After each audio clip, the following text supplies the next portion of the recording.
Bom dia. Vamos dar continuidade, então. Vamos à nossa quarta videoaula, em continuidade à nossa discussão anterior do justnaturalismo, não é? Como uma das escolas das matrizes do direito, né?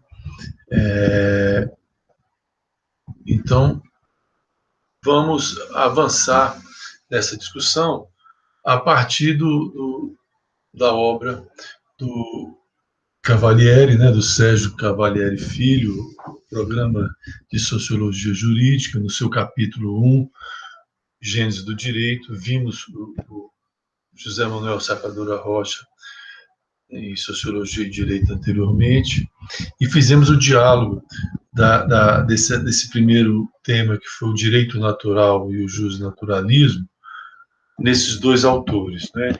Então, vamos agora avançar na concepção do Cavalieri, né? Que vai tratar, então, desse primeiro capítulo, dessa escola justnaturalista, né? Ou seja, do direito natural, né?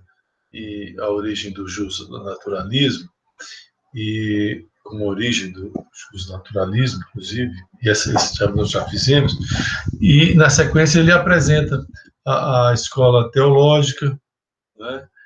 A escola racionalista ou contratualista, depois a escola histórica, né? A escola marxista e, finalmente, a sociológica, né? Essa é a abordagem que o autor faz. Ele inicia com aquela discussão que nós já também desenvolvemos, que é o conceito de a compreensão do que seja o direito objetivo e o direito subjetivo, né? O direito objetivo ou positivo, né? Esse direito com letra maiúscula, né? A objetivação da norma, né? Concretizada em leis, em regras, né? E o direito subjetivo como essa faculdade de agir, né? Direito aí em letra minúscula, e nessa compreensão, o direito objetivo ou positivo, ele existe para resguardar também esse direito subjetivo, né? Que é das pessoas, das empresas, né? Das organizações, dos indivíduos, né? Então, essa discussão nós fizemos lá no encontro anterior, né? Na nossa aula anterior. E ele vai, então, na discussão de como nasce o direito, cuja instituição é a lei, né? Depois de a gente ter feito deles terem feito, e a gente ter trazido aqui essa discussão do conceito do direito, né? Isso vai, então, ser apontado, esse como nasce o direito, a partir das várias teorias, né? E escolas, ou as várias correntes no tempo, né? Então é disso que vai tratar a nossa discussão, e que vocês fizeram a leitura, fizeram o fichamento, né? E vamos adiante, então. Então, como dissemos, primeiro foi tratado a concepção de direito natural, né? Lá a partir da antiguidade clássica, e foi feita essa discussão, né? Buscando nas obras clássicas, né? No teatro, né? Na dramaturgia, né? No que sobrou dos resquícios do que estava escrito, né? Dessa cultura helenística, helênica, né? Clássica, greco-romana, né? Então isso foi identificado, né? E trazido por esses autores, né? E dissemos que, paralelamente ou concomitantemente, tem havia a corrente teológica, não é? Ou seja, todo aquele direito que emanava das religiões, né? e diretamente da divindade, onde que o homem, o ser humano, era apenas um instrumento de gravar em pedra, em argila, onde fosse, né? Com o nascimento da escrita e do Estado, né? E da civilização, essas leis que são divinas, né? Se o direito natural ele é humano, né? Embora esse humano seja entendido como alguma centelha divina, né? Mas que está muito mais ligado a uma essência, né? Uma ontologia de humanidade, né? Versus animal e não humanidade. Aqui, esse direito teológico, essa corrente teológica, né? Ela se assemelha a justnaturalista ou do direito natural no aspecto dessa coisa da permanência, da imutabilidade, né? E a gente tem os exemplos, né, do dogmatismo religioso, né? O do Velho Testamento, da Bíblia, né? Então, nós temos esse registro, né, em Código de Hammurabi, né, as leis de Moisés, né, os 10 Mandamentos, a gente tem Solon na Grécia, né, a gente tem, enfim. Então, a gente tem essa relação de contemporaneidade, né? E, nesse caso, o peso da religião, né, na norma, na lei, na conduta de um povo, né? É interessante que nessa corrente teológica a gente vai ter, já no século XIII, né, na Baixa Idade Média, a gente vai ter a contribuição de São Tomás de Aquino, nós sabemos que vai trazer, uma figura que vai trazer tanto contribuição para a história da educação, para a política, para a religião e para o direito. E no direito, ele vai tratar aquilo que vai ficar conhecido como direito canônico, né? E ele vai, então, ser um dos expoentes dessa corrente, né, do direito e das correntes do direito, porque ele vai contribuir com a ideia de que o direito teria 3 categorias, né? Seria uma primeira categoria, esse direito divino, então nós estamos dentro da escola teológica. Ele é um sacerdote católico, né, do século XIII, de 1274 a 79, 75, e ele vai, então, dentre as suas contribuições, fazer essa divisão, né? O direito divino, um direito natural, ele vai reconhecer a existência de um direito natural, primeiro uma dimensão do direito, que é o direito divino, uma segunda que seria esse direito natural, que já existia, né, já era conhecido, e um direito humano, né? Essa é a divisão que ele faz, né? O direito divino é esse que tem fundamentação direta nas escrituras e nos livros sagrados, né? Como a gente, e também nos concílios, né? Nas bulas papais, nas decisões do Papa da Igreja Católica, né? E que, como um representante de Deus, direto de Deus, esse Papa fala por Deus, né? É inspirado por Deus, pelo Espírito Santo, e essa é a base desse direito divino, quer dizer, que não tem a participação humana, ela emana de Deus, né? Então, existe essa dimensão do direito.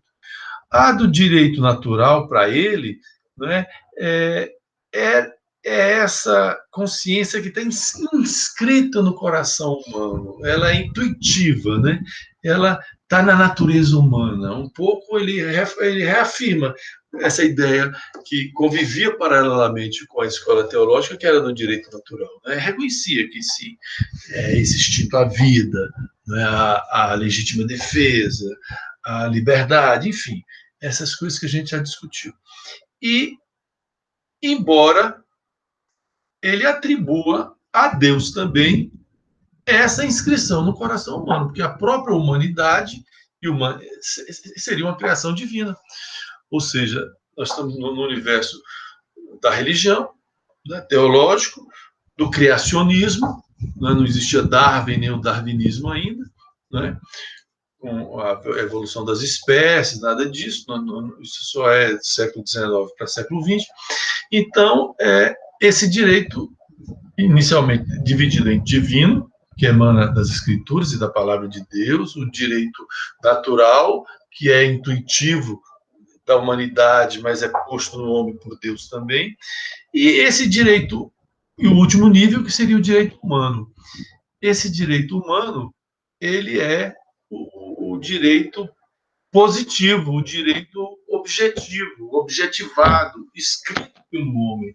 Essa norma que a partir da vida concreta, não é? Onde tantos princípios, né, dessa lei natural, né, ela seja utilizada, mas ela é normatizada pelo homem, pela razão humana. Lembrando que São Tomás de Aquino é o cara que é o filósofo, é o teólogo criador da escolástica, né? Ele é o que vai fazer a junção do pensamento racionalista de Aristóteles com o cristianismo. Se Santo Agostinho, lá no final do Império Romano, ele era platônico, o idealismo platônico, e teve a sua contribuição tanto também na história da educação, do pensamento, da religião, né? Enfim, da cronologia, né? Responsável por essa linearidade histórica do tempo histórico, era idealista. O São Tomás de Aquino, como racionalista aristotélico, é o cara que é o filósofo que vai sistematizar racionalmente essa interlocução da razão e da fé. Né? E no campo do direito ele faz essas sistematizações, né, de forma muito importante. Né? Na sequência, então, essa seria a segunda corrente histórica, né, dentro dessa história do nascimento do direito para o autor. Então, nós tivemos o direito natural, também conhecido como justnaturalismo inato, né? Depois vem essa corrente teológica, a segunda. A terceira seria a escola racionalista ou contratual, ou contratualista. Para o autor que nós discutimos da vez passada, ele chamava a atenção que essa escola racionalista que nós estamos tratando agora, o contratual, ele denomina como justnaturalismo empírico social, ou contratualismo. Então, nós estamos falando a mesma coisa, só que com nomenclaturas similares, aproximadas, parecidas, né? Que vai tratar dessa volta, como nós falamos da vez anterior, ao direito natural, né? Com a nomeação de justnaturalismo agora, porque nós já estamos no século XVII e século XVIII, já entrando no iluminismo, né?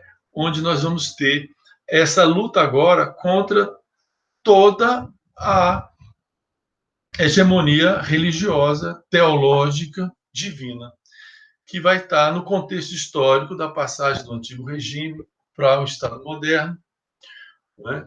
Da Idade Média para a modernidade, do medievo para a modernidade, né? Do nascimento da ciência, é isso, após o renascimento cultural, artístico, científico, né? Reforma protestante, é isso?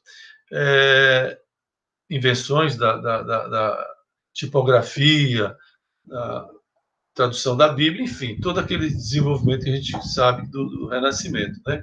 E agora já isso desembocando no estudo da sociedade, da política e da economia, que vão ser as teorias iluministas, né? Responsáveis aí, juntamente com esse direito justnaturalista, de embasamento para as transformações econômicas e políticas que vão ser experimentadas, né, no Ocidente, principalmente a partir das revoluções industrial, Revolução Francesa, independência dos Estados Unidos. Então, veja, esse justnaturalismo que seria essa história racionalista, que é então essa volta a um racionalismo antropocêntrico, né? Então vai ter essa centralidade na razão científica, né? E em combate e escape ao ambiente teológico, né? Predominante aristotélico, escolástico, né? Então veja, nós estamos aí falando, e já tínhamos citado isso anteriormente, né? Do período de Hobbes, de Rousseau, do contrato social, do Pondefort, né, Luke, nós estamos falando desse movimento, né, que é essa concepção racionalista do direito já na Idade Moderna, né? Então, não há pretensão de um sistema que, né, entendendo o sistema como sistema de jurisprudência universal, né, a partir de princípios racionais, né, mas ainda independentes do meio social e cultural, ou seja, das condições históricas, né? Essa concepção ela é racional, ela se liberta do teológico, mas ela ainda não tem ainda desenvolvido uma concepção histórica, no sentido de historicista, de história de ação no tempo, de processo, né? A grande o grande entendimento é de que ela faz uma divisão, né, em categorias como ou órbitas jurídicas, né, que vão ser o direito natural de um lado e o direito positivo, que é esse objetivar. Tá? Como nós vimos, tanto o direito natural tem essa imutabilidade, né, como o teológico também, né, com a diferença de ter a racionalidade como âncora, né, mas esse caráter permanente, ontológico, que não muda no tempo, ou seja, esse universal fixo, né? Então, onde você tem quase que um dogma também sagrado, imutável, tal como é no teológico, né? Então, se está escrito, se é lei, pronto, né? Esse direito positivo, então, que é essa segunda órbita, categoria, essa divisão que esse direito contratualista e racional vai fazer, né? Ele, então, seria a materialização desse pacto social, né, de convivência do grupo humano, da sociedade, né, concretizado, objetivado, objetivo nas leis, né, que seria o contrato, né? O Rousseau chama de contrato social, né? Sua grande obra. Então, esse contrato que vai realmente materializar essa obediência às leis, né? No dia a dia, né? Porque ele está organizado no Estado, né? Então existe essa relação desse direito positivo, onde se materializa a expressão do direito natural dele, né? E isso então vai se constituir então nessa terceira corrente, nesse processo de nascimento do direito, como a gente conhece hoje.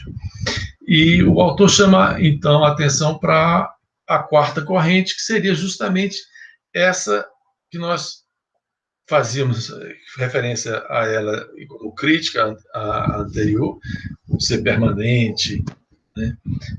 que vai ser a corrente histórica do direito, né, que já vai levar em conta, né, as mudanças sociais na construção desse direito, e não apenas a razão. Se antes, no teológico, a gente tinha Deus, no natural, no direito natural, a gente teve a condição humana, não é? No justnaturalismo, a gente vai ter a razão, né? Nessa história, nessa escola racional justnaturalista, seria a razão, né? Deus, razão. Agora, na escola histórica, se tem como alicerce a consciência coletiva, né?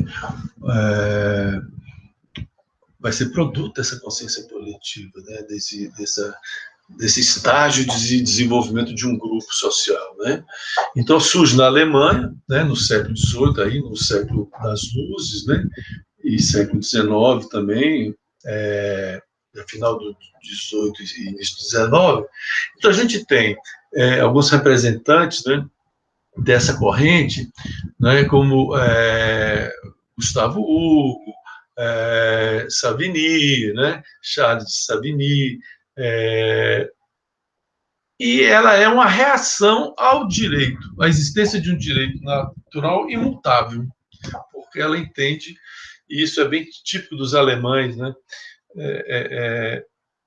Nós temos o historicismo alemão, que é interessante, então, que é essa compreensão do processo. Até o mesmo conceito de civilização para os alemães difere do conceito de civilização francesa, porque civilização para os alemães é a cultura de um povo.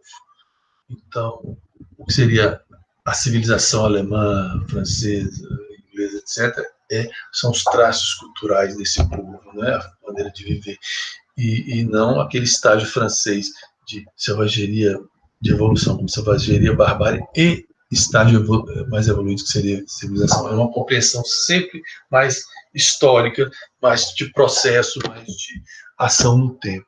Então, isso é uma característica da cultura alemã. E essa influência, então, alemã, ela se materializa nessa quarta corrente que o autor apresenta como a escola histórica, que é essa que entende que o direito ele muda no tempo a partir da mudança da vida social, né? E essa escola, então, é um contraponto à imutabilidade das correntes anteriores, né? Então, é justamente essas mudanças gradativas nas tradições, nos costumes, que vão se materializar em normas, né? E vão transformar e constituir esse direito. Então, ele é um produto histórico, tá? Que é resultado das forças das necessidades, né?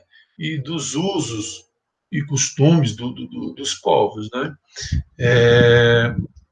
Então, veja, por isso que o direito ele tem uma característica de cada povo. E é histórico, quando a gente diz uma coisa que é histórica, é isso também. Não dá para importar de forma lisa, né? Não.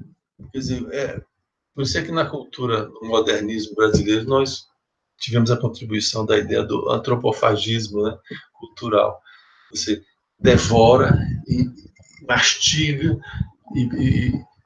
e faz a síntese, né? Porque cada povo tem a sua história, as suas características. É isso que vai ser ressaltado aqui, né? Então, essa ideia do produto histórico, né, e da consciência coletiva na composição desse direito, né? Então, a gente teve como pressuposto uma ontologia humana no direito natural, divina no teológico, a razão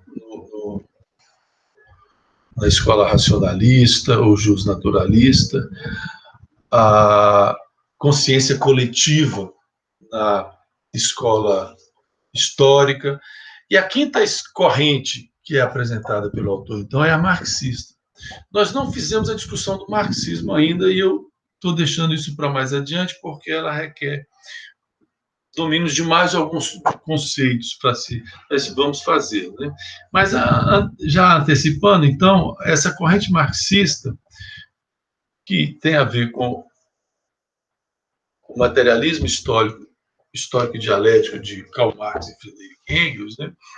Que é um método de abordagem da realidade a partir da economia, por isso que é materialista, histórico, porque tem esse viés de processo do tempo, e dialético, porque aceita a contradição como algo inerente da vida humana, tanto da natureza física quanto social, que é a contradição seria o conflito de uma afirmação, a sua negação e depois a sua síntese, e essa síntese, o resultado, vira uma nova tese, que terá a sua antítese ou antitese, gerando nova síntese, um movimento espiral, contínuo e dialético, né? Um movimento dialético. Isso é pré-socrático, isso é da filosofia grega, de Heráclito, isso depois em Hegel, né?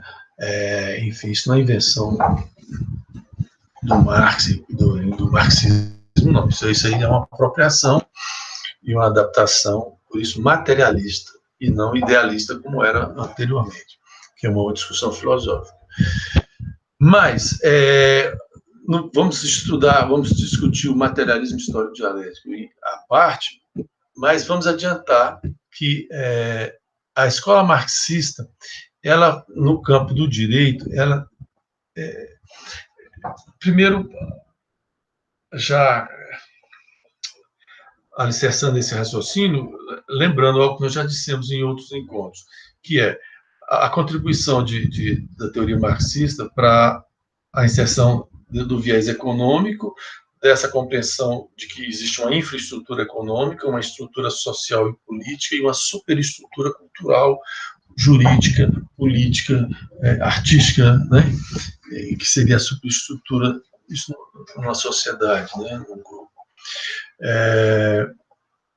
Então, agora a ênfase aqui dessa escola é que se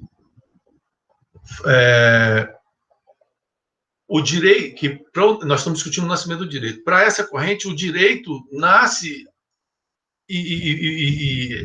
umbilicalmente ligado ao Estado.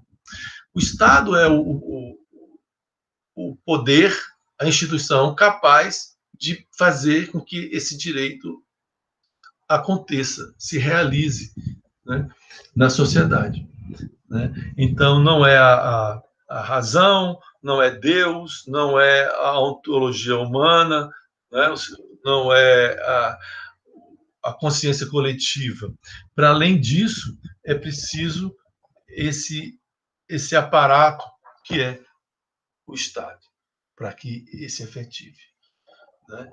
Então, essa sociedade, né, política, jurídica e economicamente organizada só é possível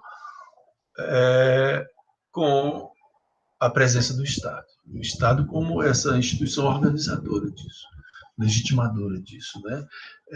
Então, ela é a fonte emanadora desse preceito jurídico, né? O órgão capaz de impor o cumprimento. Não é à toa que é o Estado que tem esses aparatos ou aparelhos, né, do uso da força, da polícia, da prisão, do julgamento, né, a instituição da lei, etc. Né? Isso compõe o Estado. Né? Então, nessa compreensão, o direito apenas eles sancionam uma relação que já existe antes na sociedade, via Estado. Não é? A regra, né, é aplicada a uma situação que existe antes, ou seja, ela confirma, né, sobre cada pessoa, sobre os grupos, sobre a sociedade. Né? E entre as pessoas e desiguais, né? Porque na sociedade as pessoas não são iguais economicamente, etc. E ela aplica isso de forma homogênea, né? Sem levar isso em conta, essa desigualdade, que é uma outra discussão. Então, o direito, na verdade, ele legitima as relações econômicas que já existem e as igualdades e desigualdades que já existem na sociedade. Então, seria essa materialização, cristalização, objetivação dessa realidade concreta, vivida, que é depois materializada em normas, né? Então, e aí o viés marxista, no seu caráter revolucionário, ele já aponta que esse Estado e esse direito, que inclusive organiza esse Estado, que organiza e legitima e cria regras para essa economia, para esse funcionamento social, ele serve ao interesse de um dos grupos dessa sociedade, do grupo hegemônico economicamente dessa sociedade, né? Então, seria a expressão do interesse de uma classe social, e não de todos. Né? E o papel de fazer todos pensarem que todos são tratados iguais, isso aí cabe à ideologia. A ideologia que faz esse camuflamento da realidade social, segundo essa vertente, né? Que é o conceito de ideologia, né? Então, ele termina sendo também um instrumento ideológico de dominação da classe burguesa, que é a classe que ascendeu a partir da Revolução Industrial e da Revolução Francesa ao poder político, né, sobre a outra classe social e econômica, que é a do proletariado, ou seja, os proprietários dos meios de produção e a classe dos que vendem a sua força intelectual e física para, né, isso aqui é o proletariado, né, que tem operários, funcionários, etc., que estariam submetidos a essa classe via esse ordenamento, essa organização que é o direito, que são as leis, né? Então, ele aponta esse viés de classe, né? Se Hegel foi a fonte em que o marxismo buscou a dialética, em Hegel também que vai ser buscado a compreensão de que sem Estado não tem direito. É o Estado que faz. Hegel une essa ideia do Estado e do direito, que é apropriado pelo marxismo, né? Pelo viés marxista, da escola marxista de compreensão do que seja o direito. E é muito importante a compreensão marxista do que é o direito, porque a partir daí nós temos a reflexão também marxista sobre a economia política, de como funciona a política, a economia no sentido de gestão da política, que vai ser uma contribuição interessante. Então, se o Estado, para Hegel, né, é essa instituição que vai manter a ordem, a paz na sociedade, né, via direito e os outros aparelhos, né, para Marx, né, ele não o Estado não está aí para fazer a harmonia e a paz, o Estado está para fazer a pressão, né, para legitimar um domínio de um grupo sobre o outro e manter a desigualdade, enfim, e que esse Estado precisa ser combatido, esse Estado nesse formato, né, com essa organização, com esse tipo de relações sociais, né, e que precisa ser destruído e substituído por um outro Estado, um outro organismo, que aí tem todo o ideal de uma sociedade comunista, socialista, comunista, que chegaria à autogestão, que seria o anarquismo, não como bagunça, caos. Anarquismo é o não governo, não Estado, e é a discussão que vamos fazer adiante, mas que é esse autogoverno pelos grupos, pelas associações, pelas categorias, pela sociedade. Mas esse seria um grau de desenvolvimento, evolução, futuro, etc. Então, está no campo do... Se o marxismo se apresentou como socialismo científico, combatendo o que existia antes como socialismo utópico, sonhador, lembrando que utopia não é só a ideia de inalcançável, mas a ideia de que o real não está bom, se imagina um melhor, e aquele melhor se torna uma meta, se torna uma utopia a ser alcançada, né?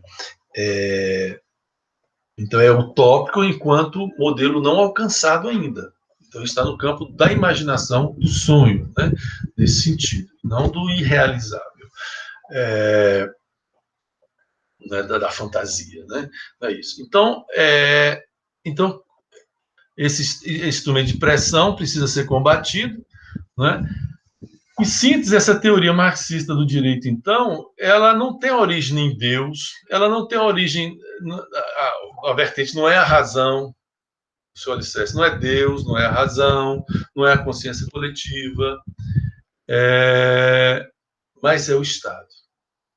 Então, aí nós temos mais um elemento que serve de base, de alicerce, para essa ideia do nascimento do direito. Né? Ou seja, não existe Estado sem direito e não existe direito sem Estado. Essa é a contribuição dessa corrente. Finalmente, o direito que mais nós convivemos e temos relação na nossa vida contemporânea é essa última corrente, que é conhecida como a sexta apresentada, que é a sociológica, né, do direito. Então, a gente tem que, a partir do final do século XIX, né, o Herbert Spencer, com os princípios da sociologia, né, vai se dedicar um capítulo às leis, e que depois Emile Durkheim vai, né, que vai ser conhecido como o pai da sociologia, já nos últimos anos desse século XIX, vai fixar definitivamente, né, as relações entre o direito e a sociologia, né,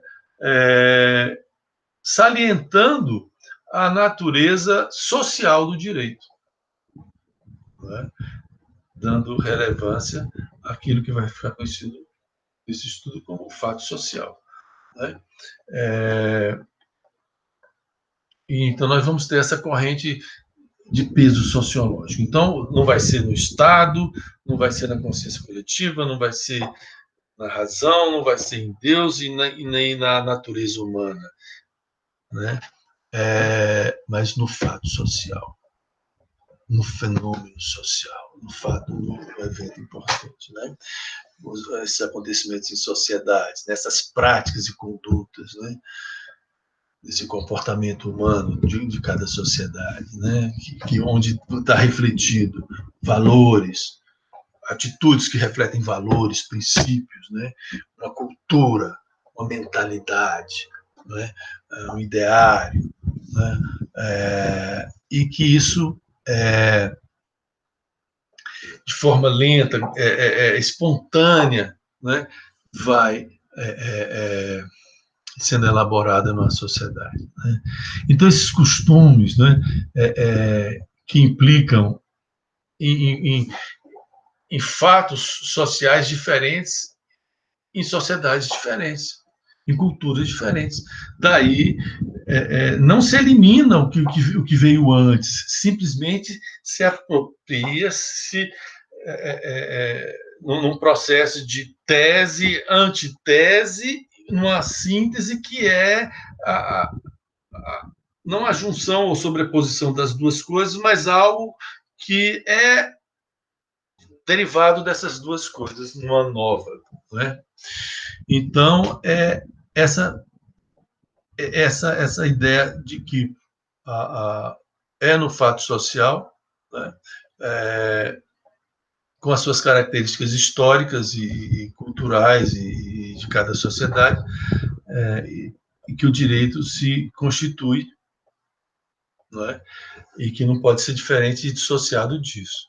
Né? Então, é a relação sociedade-direito voltando para modificar ou reafirmar essa sociedade. Né? E depois, a ideia de que o direito bebe na sociedade e se torna um novo direito. Então, a sociedade é transformada pelo direito, vira uma nova sociedade. O direito bebe nessa sociedade e vira um novo direito. porque a sociedade está em mudança, porque ela é histórica, ela existe no tempo. Só a religião, só o campo metafísico é que tem essa imutabilidade, porque ele transita no campo da fé, da crença, e não da razão, da ciência e do mundo material físico. Né? Então, como nós somos obrigados, nessa corrente, como a gente é obrigado a viver uns aos lados dos outros, mesmo à distância, como é o nosso caso agora, mas nós temos que nos relacionar, né? E se virem nos 30. Então, obrigados a viver em sociedade, nós precisamos de normas, né, para tornar isso possível, porque senão vira um caos. Estamos aqui construindo as nossas, né, nesse momento. Então, o que é preciso? É preciso, então, uma organização, uma orientação dessa vida coletiva, né, e a disciplina de cada indivíduo, de cada bicho humano, né, dentro dos seus instintos, das suas vontades, dos seus interesses, dos seus conflitos, em normas, em regras, não é? Que permitam minimamente essa convivência, né, social. E nós estamos vivendo um momento histórico no nosso país, né, nos noticiários e tudo mais, porque a gente está vendo aí emergir toda essa relação do direito, da vida social, da vida política, econômica, sanitária. Que momento efervescente para se entender, se estudar, se refletir e fazer a ligação entre teoria e vida concreta. E é isso que nós estamos falando aqui, de relação de teoria jurídica com vida social e da relação da sociologia com o direito da nossa disciplina, né? Então, essa relação do conjunto das normas com a vida social, né? Então, essa relação dialética, né? Por isso que essa escola sociológica, ela não se funda, como a gente já falou, na razão, não é em Deus, não é na consciência, não é? Mas na interpretação, nas interrelações, aliás, sociais, né? Que a gente está chamando aqui de fato social, né? O fato da ação do indivíduo, são as ações sociais, as relações na sociedade, né? Então, o direito, ele não resulta da vontade do legislador, do intelectual, da razão dele, do conhecimento, é disso também, mas nasce dessa interrelações sociais, né? É uma criação da sociedade e ela é histórica porque ela também acumula tudo isso que vem antes, né? Então, cada povo tem o seu sistema jurídico, tal como uma identidade, né? Uma digital, né?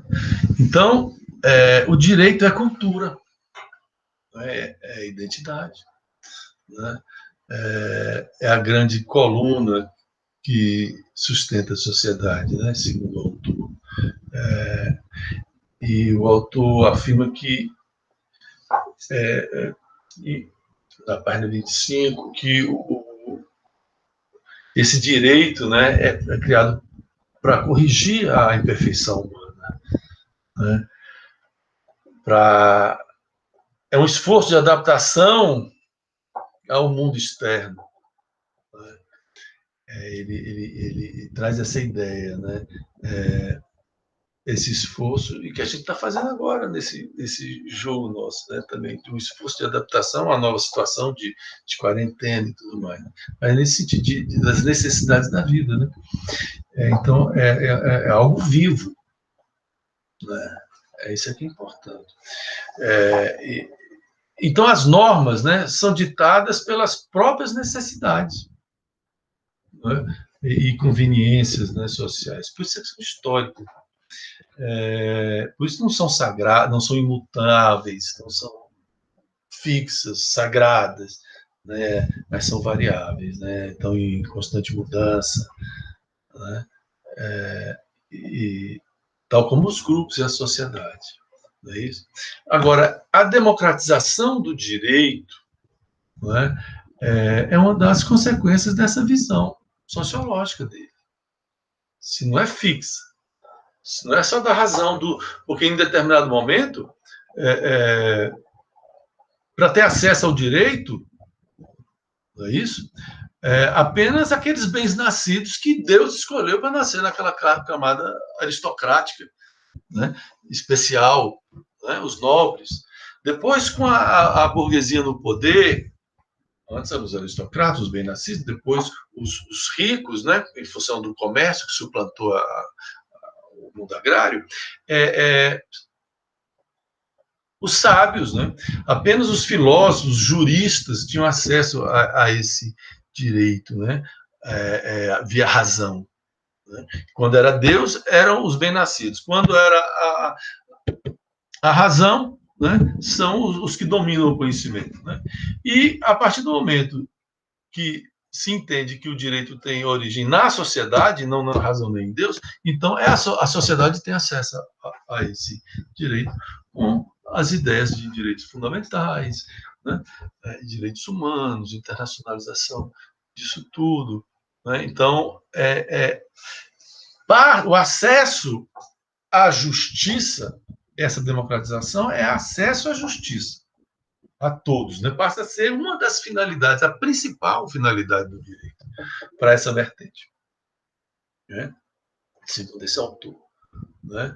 Então, o direito ele deixa de ter o aspecto apenas formal e passa a ter o aspecto de cidadania, de participação na polis, na cidade, na vida social, né? Que é uma dimensão muito importante. Então, ele ganha as ruas, as praças, né? E passa a fazer parte da linguagem social. Né? Então, é justamente e nessa escola sociológica a gente percebe essa convergência então da nossa própria disciplina, que é sociologia jurídica, o direito e o estudo da sociedade, né? Foi um prazer a gente ter mais esse contato, né? A gente discutiu aqui então essas vertentes, essas escolas, essas correntes que estão na história, né, da formação e construção do direito, tal como nós conhecemos, segundo o Cavalieri Filho, né, o Sérgio Cavalieri Filho, no programa de Sociologia Jurídica, né, que nós adotamos esse livro, né, e vamos avançando aí para mais um próximo encontro. Então, foi bom estar com vocês. Até mais.